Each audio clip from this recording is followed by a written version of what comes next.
मेरी बेटी ने मुझे अपने घर पर अपने मदद के लिए बुलाया था। जैसे ही मैं उसके घर पहुंची, दामाद ने मेरी स्वागत सत्कार शुरू कर दिया। एक बार तो आधी रात को दामाद अचानक मेरे कमरे में आया। मेरे बगल में आकर उसने मेरी चादर के ऊपर से हाथ फेरते हुए कहा, सासू माँ, आपकी बेटी अब बहुत थकी हुई है, अब वह पुरानी लगने लगी है, अब आप ही मुझे खुश रख सकेंगी। दामाद ने मुझे सांस लेने का भी समय नहीं दिया। वह रात से लेकर सुबह के 3 बजे तक लगातार। नमस्ते दोस्तों, आज की इस कहानी में आपका स्वागत है। मेरा नाम राधिका है और आज मैं आपको अपना और अपनी बेटी की कहानी सुनाने जा रही हूँ, तो दिल को थाम कर सुनिएगा। मेरी बेटी को उसके ऑफिस के काम से घर के कामों के लिए समय नहीं मिल रहा था। एक दिन उसका मुझे फोन आया और उसने कहा, माँ, मुझे घर के कामों में आपकी बहुत जरूरत है, कुछ दिन मेरे पास आओगी क्या? बेटी की चिंता में मैं तुरंत उसके घर चली गई। मुझे देखते ही बेटी से ज्यादा दामाद खुश हो गए। वे मेरी इतनी सेवा सत्कार क्यों कर रहे थे, ये मुझे समझ नहीं आ रहा था। लेकिन दामाद अचानक से बदल गए थे। मुझे देखते ही मेरी बेटी ने मुझे गले लगाया। उसके पीछे दामाद ने भी मुझे गले लगाया। इससे पहले उन्होंने कभी मुझे इस तरह से गले नहीं लगाया था। अचानक उनमें इतना बदलाव कैसे आ गया, ये मेरी समझ में नहीं आया। जब दामाद ने मुझे गले लगाया तो मुझे बहुत शर्म महसूस हुई। मेरी बेटी सरिता ने अपने पति के इस व्यवहार पर ध्यान भी नहीं दिया। जैसे ही मैं बेटी के घर पहुंची, उसने मुझसे कहा कि वह मेरे हाथों से बनी उसकी पसंदीदा सब्जी खाना चाहती है। आते ही मैं फ्रेश होकर बेटी के किचन में चली गई। उस रात दामाद और बेटी दोनों बड़े चाव से खाना खा रहे थे। खाना खत्म होते ही सरिता बोली, माँ, आज आपके हाथ का खाना खाकर बहुत अच्छा लगा। उसके कहने पर दामाद ने भी हामी भरते हुए कहा, मुझे तो ऐसा लग रहा है जैसे बहुत दिनों बाद पेट भरकर खाया हो। दामाद ने मेरी तारीफ किया तो सरिता ने अपने पति को गुस्से से देखना शुरू कर दिया। वह बोली, सुमित, मेरी माँ के सामने मेरी बुराई मत करो। तुम ऐसा बोल रहे हो जैसे मैं रोज खाना बनाती ही नहीं हूँ। क्या तुम रोज बाहर मेस में खाते हो? उन दोनों के बीच तू मैं शुरू हो गई। तब मैंने दोनों को शांत करते हुए कहा, सरिता, छोटी छोटी बातों को बड़ा मत बनाओ। दामाद तो बस मजाक में तुम्हारे सामने मेरी तारीफ कर रहे होंगे। वैसे भी रोज तो मैं यहाँ नहीं रहती, तुम ही अपने पति का ख्याल रखती हो। शायद वे सिर्फ हंसी मजाक कर रहे हों। मैंने अपनी बेटी से यह कहा क्योंकि मैं दामाद को कुछ कह नहीं सकती थी। खाना खत्म होते ही सरिता हाथ धोकर अपने कमरे में चली गई। मैं डाइनिंग हॉल साफ करने लगी। मेरी मदद के लिए दामाद थे। वे बोले, सरिता को तो कोई परवाह ही नहीं है। माँ, इतने दिनों बाद आप घर आईं, फिर भी वह पहले ही दिन से आपके ऊपर सारा काम छोड़कर मोबाइल लेकर कमरे में चली गई। यही तो रोज का हाल है। दामाद की बात से सहमत होकर मैंने डाइनिंग टेबल से बर्तन उठाए। तभी दामाद भी मेरी मदद के लिए किचन में आ गए। किचन से जाते वक्त दामाद ने अचानक मेरे हाथ पकड़ लिए। फिर दामाद जी बोले, सासू माँ, सच में आपके हाथों में जादू है। आपके हाथ का खाना खाकर मन बहुत प्रसन्न हो गया। आगे भी मुझे आपके इस तरह के अलग अलग रूप देखने को मिलेंगे। मेरा न कोई साला है और न कोई साली। मेरे ससुराल में तो आप ही एक हैं। अब चाहे साला, साली और बहनोई की हंसी मजाक हो या सासू माँ की देखभाल, ये सभी रिश्ते आपको ही निभाने हैं। अब मैं आपको यहां से जल्दी जाने नहीं दूंगा। मुझे दामाद का प्यार समझ में आया, लेकिन इसके पीछे उनका क्या मकसद था, इस पर मैंने ज्यादा गहराई से सोचा नहीं था। इसी तरह कुछ दिन और बीत गए। मुझे बेटी के घर आए कुछ ही दिन हुए थे। तभी मैंने महसूस किया कि उन दोनों पति पत्नी के बीच कुछ ठीक नहीं था। लगातार 3 दिन से मुझे रात को उनकी बड़बड़ाहट और दामाद की आवाज उनके कमरे से सुनाई दे रही थी। वह बात प्रेम की तो बिल्कुल नहीं थी। उन दोनों के बीच कुछ गड़बड़ थी, ये मुझे साफ महसूस हो रहा था, क्योंकि जब से मैं वहां आई थी मैंने उन्हें कभी साथ में हंसते खेलते नहीं देखा था। एक दिन शाम को सरिता ऑफिस से जल्दी घर आ गई। उसे घर पर देख मैं 2 कप कॉफी लेकर उसके कमरे में चली गई। मुझे उससे थोड़ी बात करनी थी। कॉफी का बहाना लेकर मैं उसके कमरे में गई। मैंने उसके हाथ में कॉफी का कप दिया, लेकिन वह मुझसे बात करने के बजाय मोबाइल में व्यस्त थी।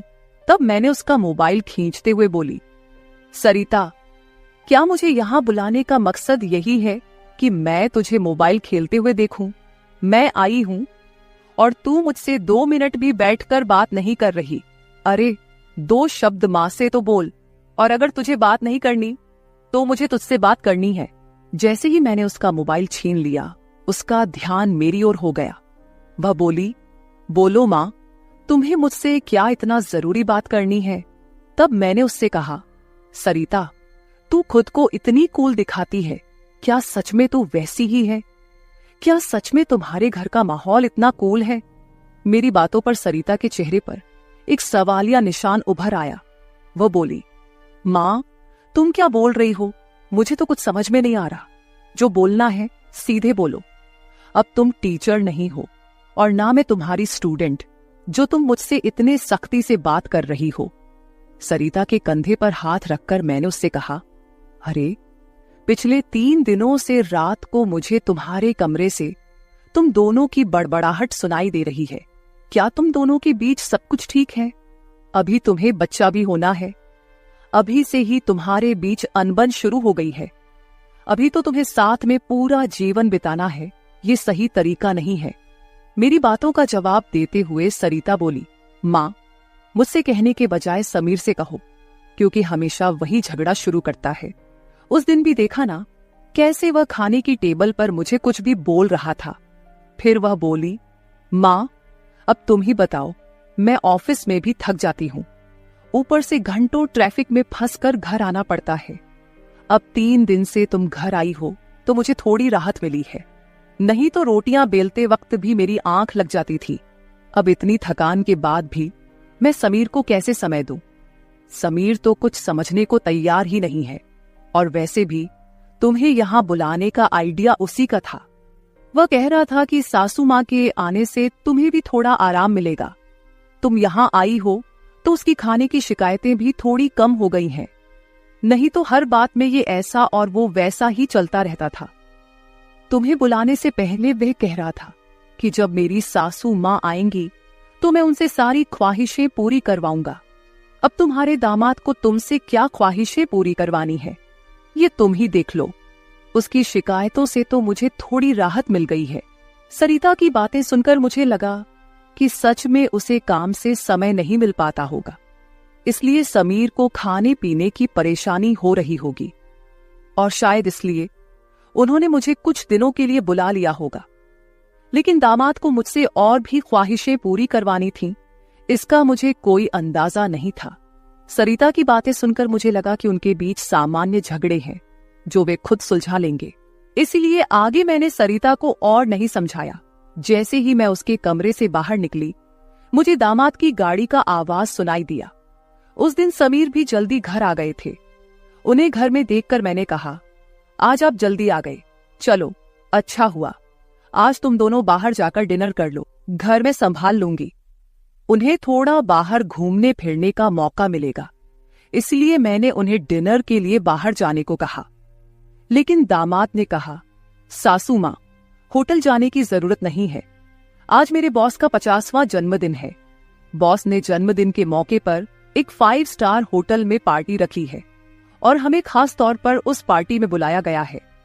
समीर की बात सुनकर मैंने कहा, अरे वाह, तो फिर तुम दोनों जल्दी से अच्छे से तैयार हो जाओ और साथ में पार्टी में जाओ। तब दामाद जी बोले, सासू मां, हम दोनों अकेले नहीं जाएंगे। बॉस ने पूरे परिवार को बुलाया है और आप भी हमारे परिवार हैं, इसलिए आप भी हमारे साथ चलो। तब सरिता भी मुझसे जिद करने लगी। उसने कहा, मां, घर पर तुम अकेले बैठी क्या करोगी? तुम भी हमारे साथ चलो, तुम्हें भी अच्छा लगेगा। एक तो जब से तुम यहाँ आई हो, मैं तुम्हें कहीं बाहर घुमाने भी नहीं ले जा पाई। मैं छुट्टी लूंगी तो लूंगी, पर अभी तो तुम हमारे साथ बाहर चलो, कम से कम तुम्हारा भी मन थोड़ा हल्का हो जाएगा। उन दोनों का इतना जोर बढ़ गया कि मुझे भी उनके साथ जाने के लिए तैयार होना पड़ा। मैं हमेशा कहीं भी जाती थी तो अपने साथ 1-2 पार्टी वियर कपड़े रखती थी। इस बार भी मैंने पिंक रंग की नेट वाली साड़ी साथ रखी थी। मैंने वही साड़ी पहनकर अच्छे से तैयार होकर कमरे से बाहर आई। जैसे ही मैं बाहर आई, दामाद मुझे लगातार देखने लगे। वो मुझे ऊपर से नीचे तक नजर फेरने लगे। उन्होंने कहा, आज आपको सासू माँ कहने में मुझे शर्म आ रही है, क्योंकि आप किसी भी तरह से उम्रदराज नहीं लग रही हैं। आज तो आप किसी हीरोइन से कम नहीं लग रही हैं। दामाद की बातों पर मुस्कुराते हुए मैं बाहर गाड़ी के पास चली गई। कुछ देर बाद घर को लॉक करके बेटी और दामाद भी बाहर आ गए। दामाद मेरी तारीफ कर रहे थे, लेकिन सरिता का ध्यान उस पर नहीं था। लेकिन जैसे ही पार्टी में गए और दामाद के बॉस हमारे पास आए, उन्होंने मुझे देखकर समीर से कहा, समीर, तुम्हारी साली तो बहुत ही सुंदर है। इस पर समीर कुछ बोलते उससे पहले ही सरिता बोली, बॉस, ये समीर की साली नहीं है, ये तो माँ है, ये समीर की सास है। हमारे रिश्ते को सुनकर बॉस चौंक गए। उन्होंने कहा, आपकी खूबसूरती और जवानी को देखकर ऐसा बिल्कुल नहीं लगा कि आप सासू माँ हो सकती हैं। बॉस ने अपनी गलती स्वीकारते हुए मुझसे माफी मांगी और वहां से चले गए। बॉस के जाते ही दामाद मेरी तारीफ करने लगे। उन्होंने कहा, सच में सासू माँ, आज तो आप सरिता से भी ज्यादा खूबसूरत लग रही हैं। सच में पत्नी तो ऐसी होनी चाहिए। ऐसा कहकर दामाद ने मेरे हाथ पर ताली मारी और हंसने लगे। लेकिन उनकी इस मजाक पर सरिता गुस्से से मेरी ओर देखने लगी। अब मुझे धीरे धीरे दामाद की नजरों का एहसास होने लगा था। कुछ देर बाद हम घर जाने के लिए निकल पड़े। घर पहुंचते ही सरिता और मैं एक साथ गाड़ी से उतरे। गाड़ी से उतरते ही सरिता ने मुझसे कहा, माँ, आज के बाद तुम्हें इतना सजने संवरने की कोई जरूरत नहीं है। थोड़ा अपनी उम्र के हिसाब से रहना सीखो। गुस्से में तीखे शब्द बोलते हुए सरिता पैर पटकती हुई घर के अंदर चली गई। मुझे उसका गुस्सा कुछ समझ नहीं आया। असल में मुझे तो किसी भी बात पर गुस्सा आने का सवाल ही नहीं था। फिर भी सरिता मुझसे नाराज होकर पैर पटकते हुए घर के अंदर चली गई थी। नादान लड़की सोचकर मैंने उसकी बातों को नजरअंदाज किया और घर में जाकर अपने कमरे में चली गई। कुछ देर बाद फ्रेश होकर मैंने रात में सोने के लिए नाइट गाउन पहन लिया। रोज की तरह सोने से पहले मैंने अपने हाथ पैरों पर बॉडी लोशन लगाया। तभी अचानक दरवाजे पर दस्तक हुई। दरवाजे पर दामाद थे। हमारी नजरें मिलते ही दामाद ने कहा, सासू माँ, अंदर आ सकता हूं। ये घर उनका ही था, फिर भी वो कमरे में आने के लिए मुझसे अनुमति ले रहे थे। मैंने कहा, ये घर तो आपका ही है, मेरी अनुमति लेने की क्या जरूरत, आप यहां कभी भी आ जा सकते हो। फिर हंसते हुए दामाद कमरे के अंदर आ गए। उन्होंने मेरी ओर देखकर कहा, सासू माँ, सच में आज आप बहुत सुंदर लग रही थी। वैसे तो मैं आपको कभी यह कॉम्प्लीमेंट देना चाहता था कि आप आज भी जवान और खूबसूरत दिखती हैं। कभी कभी सच में आपको सासू माँ कहने में मुझे शर्म महसूस होती है।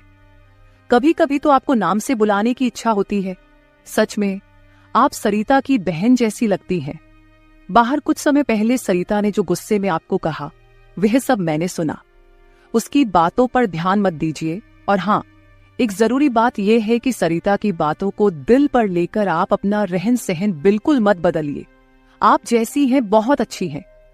दामाद के मुंह से अपनी तारीफ सुनकर मेरे मन में लड्डू फूटने लगे। अगर 45 साल की किसी महिला की तुलना 21 साल की जवान लड़की से की जा रही हो, तो जाहिर है वह महिला खुश होगी ही। उस समय मेरे साथ भी वैसा ही हुआ था। दामाद की प्रशंसा पर मैं शर्मा गई थी। उस दिन के बाद दामाद की हदें बढ़ने लगी। 4 दिन बाद मुझे अपनी बेटी के कमरे से उनकी बहस की आवाजें सुनाई दी। मैं अपने कमरे से बाहर झांकते हुए वह सब सुन रही थी। तभी दामाद कमरे से बाहर आते दिखे। दामाद को बाहर आते देख मैं जल्दी से अपने कमरे में चली गई। मैं कमरे की लाइट बंद करने ही वाली थी कि समीर मेरे कमरे में आ गया। वो काफी गुस्से में लग रहा था। मैंने उसे एक गिलास पानी दिया और पूछा, सब ठीक तो है ना? इस पर दामाद बोले, सासू माँ, आपकी बेटी और आप में कितना फर्क है। शादी के बाद पति से कैसा व्यवहार करना चाहिए, उसे कैसे खुश रखना चाहिए, आपने सरिता को कुछ भी नहीं सिखाया।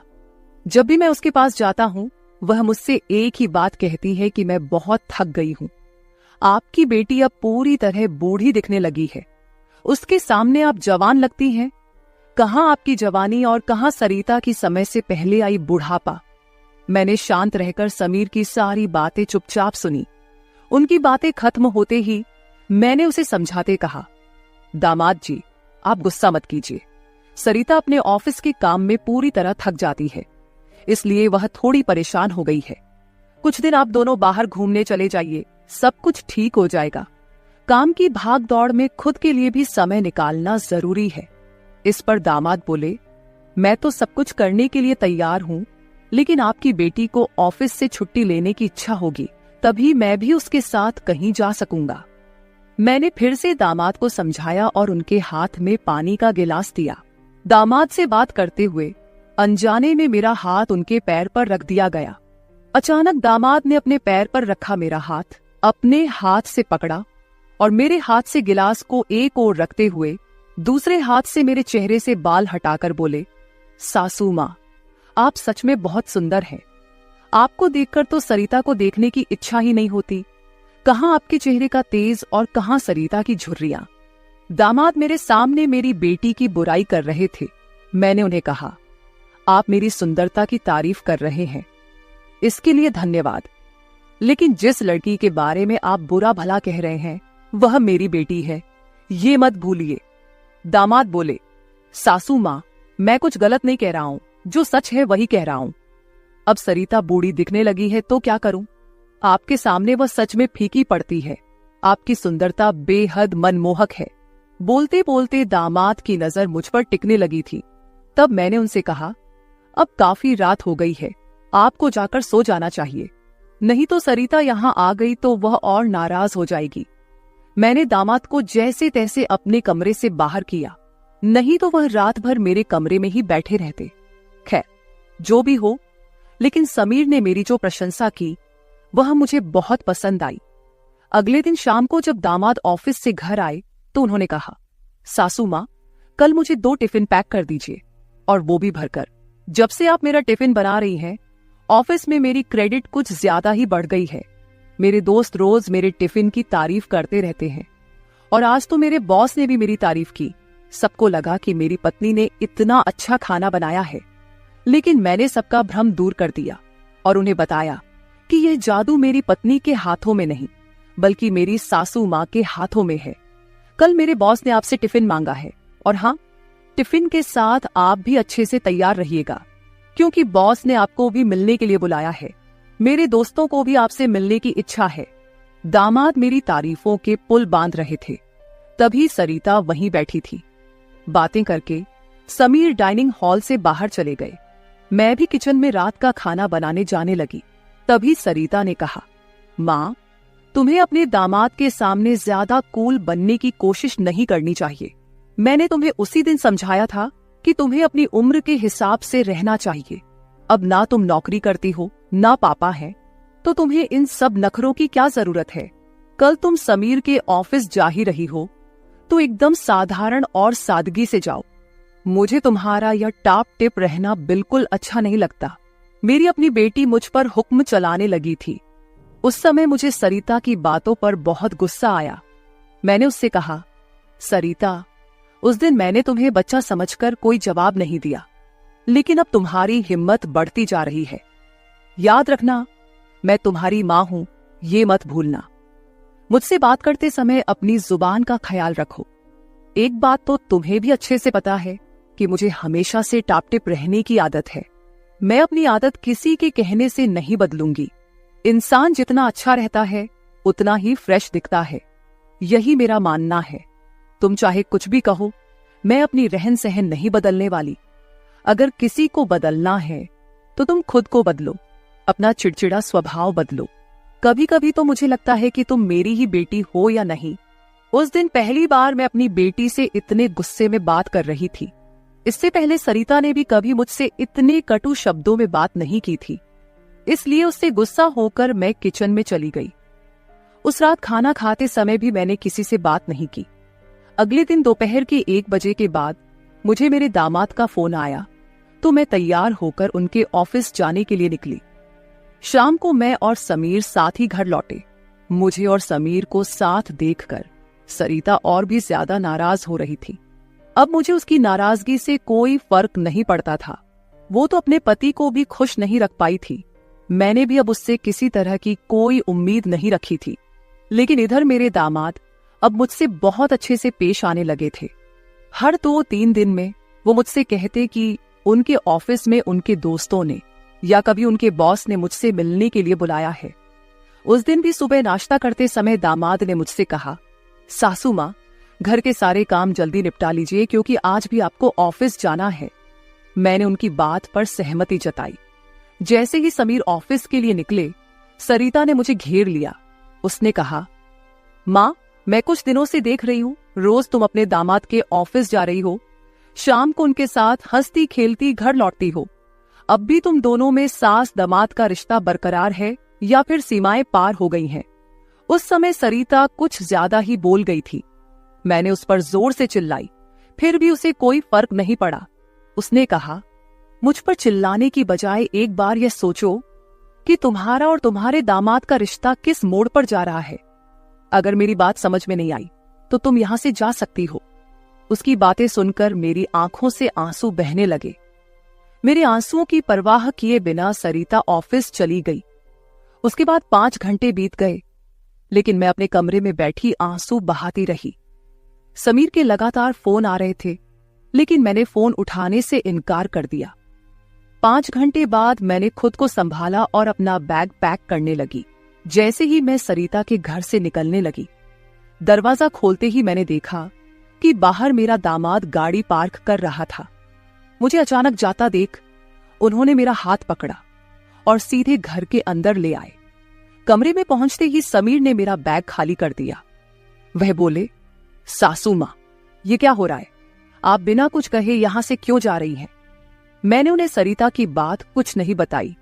मैंने कहा, मेरे कारण शायद आपके रिश्ते में दूरियां आ रही हैं। अब मुझे भी यहां आए काफी दिन हो गए हैं। मैं अपनी बेटी का घर नहीं तोड़ना चाहती। आप अपने जीवन में खुश रहिए, अब मुझे यहां से जाना चाहिए। मैं फिर से अपना बैग पैक करने लगी। तभी दामाद ने मुझे अपनी ओर घुमाए। फिर मेरे कंधे पर हाथ रखकर उन्होंने कहा, सासू मां, जरूर सरिता ने आपको कुछ बुरा भला कहा होगा। मैंने आपको पहले ही समझाया था कि उसकी बातों पर ध्यान न दे। वह मूर्ख है, उसे खुद को संभालना नहीं आता। मुझे तो लगता कि आपकी बेटी आपसे जलने लगी है।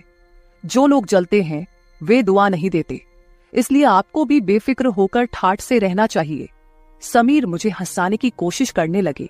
मेरी आंखों में आंसू देखकर उन्होंने मेरे आंसू पोंछे और कहा, किसी की बातों से इतना हताश मत होइए, मैं आपके साथ हूं। उनके बोलने में एक अलग ही प्यार था। उस दिन के बाद से रोज रात को जब सरिता सो जाती, समीर मेरे कमरे में आने लगे। अब उनका मेरे कमरे में आना मुझे खटकता भी नहीं था, क्योंकि हमारा रिश्ता एक अलग ही मोड़ पर जाने लगा था। अब समीर मेरे सिर्फ दामाद नहीं रहे। 4-5 दिन से समीर मेरे कमरे में आ रहे थे। कुछ दिन बाद अचानक मेरे मन में ख्याल आया कि अगर सरिता को यह सब पता चल गया तो, इसलिए मैं समीर के सामने यह सवाल रखी। मैंने कहा, समीर, तुम रोज रात को सरिता की नजरों से छुपकर मेरे कमरे में आते हो, लेकिन क्या तुम पक्का करते हो कि वह गहरी नींद में होती है?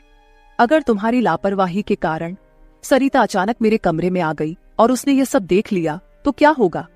इस पर समीर ने कहा, सासू मां, कभी न कभी हमें इस स्थिति का सामना करना ही होगा। जो काम मेरी पत्नी को करना चाहिए था वह आपने किया, इसमें आपकी क्या गलती है? उसे वक्त रहते सब कुछ समझना चाहिए था। अब वक्त उसके हाथ से निकल गया है। आप ज्यादा चिंता मत कीजिए, नहीं तो आपके चेहरे पर भी झुर्रियां आने लगेंगी। आप चिंता मत करें, बस सरिता के सामने इस रिश्ते को स्वीकार करने का साहस रखिए। हम दोनों बात कर ही रहे थे कि अचानक सरिता कमरे में आ गई। मैंने उसका नाम लिया ही था कि वह वहां मौजूद हो गई थी। हम दोनों सास और दामाद एक दूसरे को देखने लगे। सरिता तो हमें साथ देखकर हमारी ओर बस देखती ही रह गई थी। उसने कहा, मुझे तुम दोनों पर पहले ही शक हो गया था। समीर, तुम्हें क्या लगा कि तुम रोज रात को मुझे चकमा देकर जाते हो और मुझे इसका बिल्कुल पता नहीं चलता? मैं तो बस मौके का इंतजार कर रही थी, क्योंकि मुझे तुम दोनों को रंगे हाथ पकड़ना था। अब तो मैंने तुम्हारी सारी बातें रिकॉर्ड कर ली हैं और तुम्हें इस हालत में भी देख लिया है। सरिता बोल ही रही थी कि तभी समीर का फोन बजा। उसने मेरा हाथ छोड़ दिया और कमरे से बाहर चला गया। थोड़ी देर पहले जब वह मुझे समझा रहा था तो उसने मेरा हाथ पकड़ रखा था।